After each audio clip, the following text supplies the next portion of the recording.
I think ethical dilemmas are everywhere.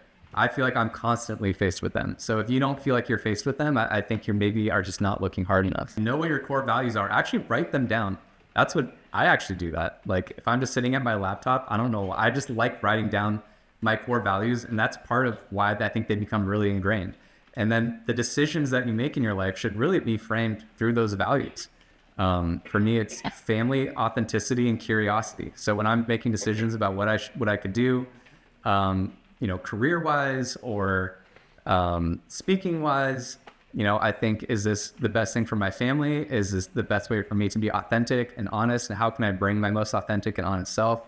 And is this still piquing my curiosity? Because one thing that has always driven me is just curiosity. I just love learning new things.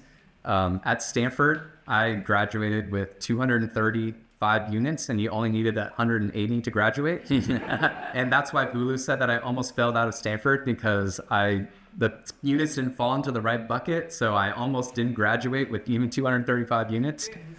And that turned out to be an amazing thing. I was a biology major, but I started out in mechanical engineering.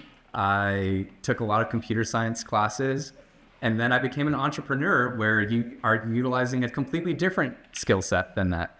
And so I'm constantly expanding my skill set. And the best way to do that, I really think competence follows curiosity.